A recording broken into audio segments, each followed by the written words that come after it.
Okay, then this is another question from the Stanford group. Mr. LaRouche, we were somewhat startled by the change in tone coming out of Washington last week, when suddenly everybody seemed to think that we were at the beginning of the end of what they call a recession. On top of that, President Obama started urging Americans to refinance their houses so that they could take advantage of the low interest rates and save money and start spending again. His estimate was that the average American family would have an additional $2,000 to spend each year, and that was far more than any tax rebate that they might get. At the same time, Larry Summers started saying that we had turned the corner and that the country was likely to see positive economic signs in the next few months. As Larry spoke, Wells Fargo announced, or rather predicted, a $3 billion profit for the quarter, saying that it was the surge in new mortgages that had put them in this position. Now, the fact is that none of this should be particularly surprising. Of course, mortgage rates are declining and new mortgages are increasing.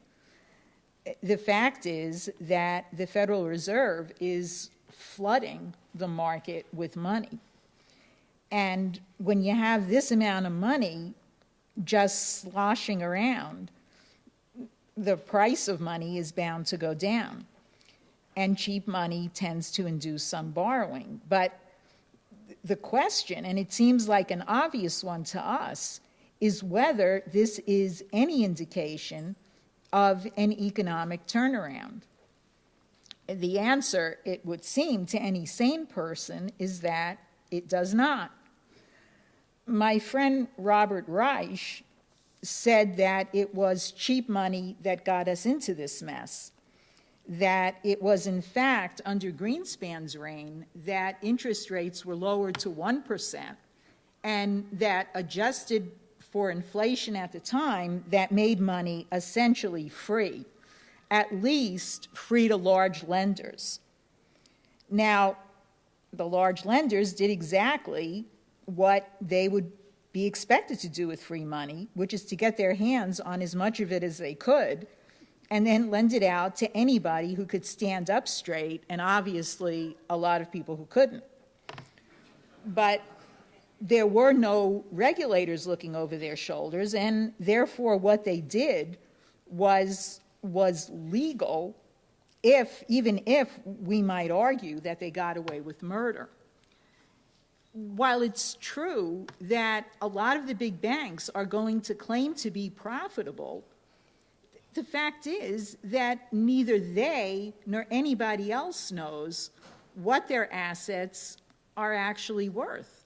And the fact is that even they admit that they're sitting on probably well over $1 trillion in taxpayer equity and loans. None of us can figure out how they are determining or calculating their profits. And frankly, if you can, we would be interested in knowing what that is. But the bottom line is that there is still an absolutely wide gap, an insurmountable chasm between the economy's productive capability, its productive capacity, and what we are now producing. It is our view that there is absolutely nothing that can turn the economy around until that gap begins to close. And bank profitability has nothing to do with it. We'd appreciate your assessment of whether you agree with that, and also where you think this newfound optimism on the part of the administration is coming from, because certainly we don't see any cause for it. Well, you ever hear of a con man? There's no truth to any of it. Look, you see, what happens, you get fooled. You say, okay, let's take all these guys out there, and they all claim to be in profitable situation or prosperous, respective prosperity or whatever. Now, if you look at the total U.S. economy, the people, the production, the levels of production, and look at the fact that the employment is collapsing by sort of hundreds of thousands in very short periods of time. You know the production is not occurring. You know the income is not being earned. It's not happening. What they do is say, well, but you don't know what this firm is doing. You don't know what this firm is doing. Well, it might be anything. We think it's prosperity. You just don't have the figures.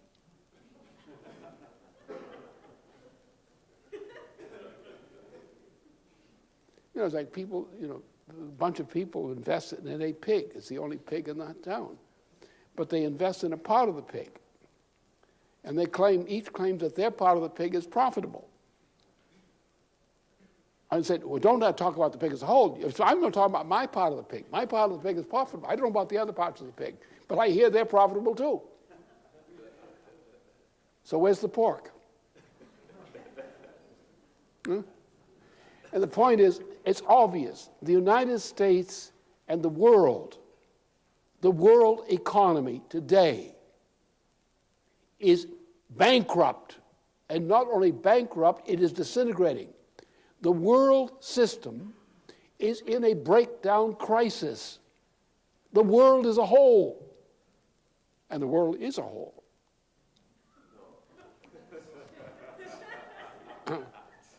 That's the reality. Don't believe the lies. We know they're lying.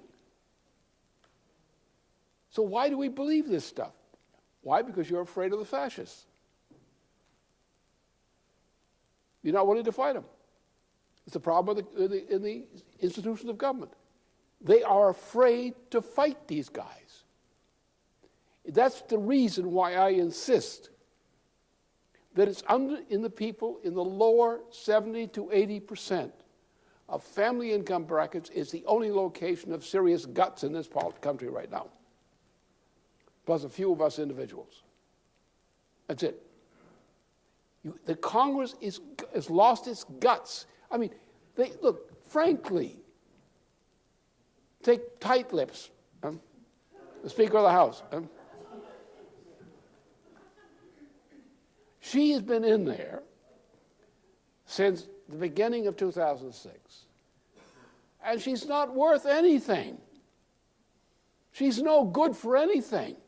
A completely useless blockhead who gets in the way. She can't move her mouth, so therefore she can't consent to anything. Except certain people ask for it. She's a fake. She's a fraud. We all know she's a fraud. Anybody in the Senate, anybody in the Congress knows this woman is a fraud. And yet there she sits, lips sealed by medical science. What are we? We're fools? We don't know. We ask ourselves questions in order to shut ourselves up.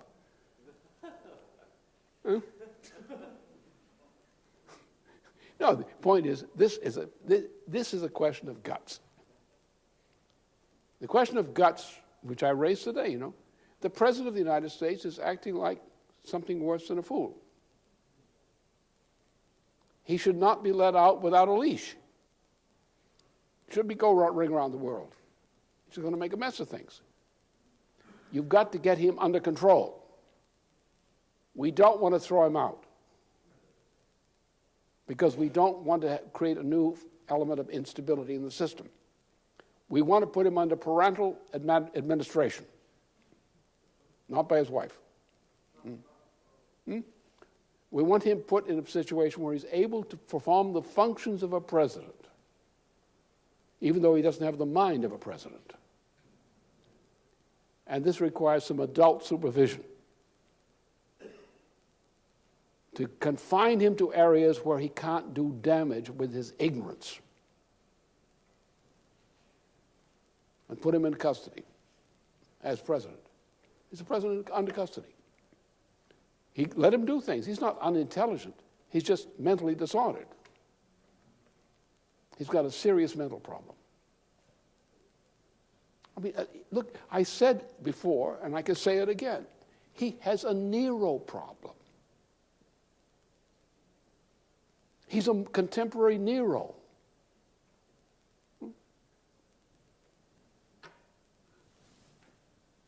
Famous kind of problem. And if you leave him in there, you're going to find out the effect he's going to play. He's going to play the role of a Nero. He may not have the specific problems that Nero had, some of them, but he has this idea, this look, the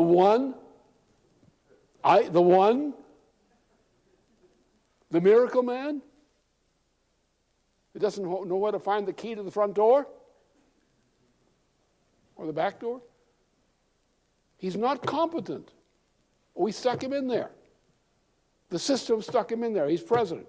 He's lawfully president. But don't let him play with firecrackers.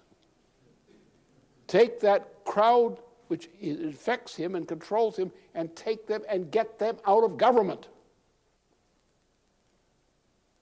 And put him under the condition where he has to talk and make policy with people who are not corrupt and who are competent. We have people in government, in key positions in government, who are perfectly capable of making competent policy for the United States. They may make mistakes, but in the process, they're competent. Put him in a position where he has no handles on which to operate with the federal government except in concert with those competent people. Don't let him run loose. We've got to keep him there because we elected him. He's not unintelligent. He may be educable, but you have to control it. You see his instincts are wrong.